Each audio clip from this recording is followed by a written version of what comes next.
ছেঁড়া পোড়া বা বিভিন্নভাবে ক্ষতিগ্রস্ত টাকার নোটের বিনিময় নিয়ে গ্রাহকদের বিভ্রান্তি ও ভোগান্তি প্রতিদিনের গল্প। এই জটিলতা দূর করতে এবার বাংলাদেশ ব্যাংক প্রকাশ করেছে নতুন ও সুনির্দিষ্ট নীতিমালা।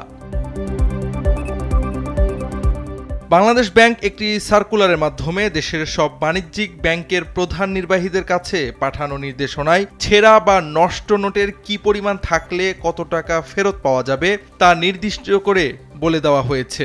এই নিয়ম অবিলম্বে কার্যকর হবে।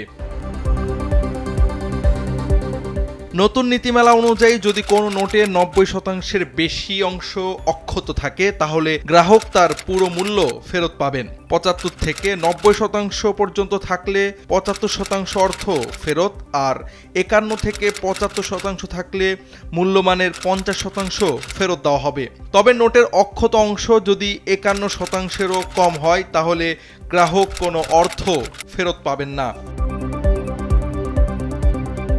নীতিমালায় আরও বলা হয়েছে, যদি একটি নোট একাধিক খণ্ডে বিভক্ত হয়ে পড়ে তবে দুই প্রান্তের নম্বর অভিন্ন হলে এবং মোট আয়তনের কমপক্ষে ৬০% পাওয়া গেলে মূল্যের ৫০% ফেরত দেওয়া হবে। পোড়া নোটের ক্ষেত্রেও একই নিয়ম প্রযোজ্য। অখণ্ডিত হলে কমপক্ষে ৫১% আর খণ্ডিত হলে ৬০% থাকলে মূল্যমানের অর্ধেক ফেরত পাওয়া যাবে।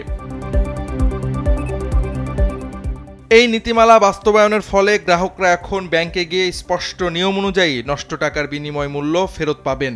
কোনো কারণে যদি ব্যাংক শাখা তাৎক্ষণিকভাবে সমাধান করতে না পারে তাহলে তা ব্যাংকের প্রধান কার্যালয়ে পাঠানো হবে।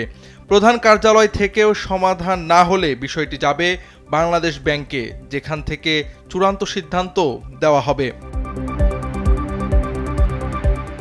নতুন এই নীতিমালা কার্যকর হওয়ায় বাতিল করা হয়েছে ২০১২ সালের পুরানো নোট রিফান্ড রেগুলেশন। এখন থেকে ২০২৫ সালের নোট প্রত্যর্পণ প্রবিধান অনুযায়ী কার্যক্রম চলবে। এতে গ্রাহক সেবা আরও সহজ ও স্বচ্ছ হবে বলে আশা করছে বাংলাদেশ ব্যাংক। জাওয়াদ আহমদ, সময়ের আলো।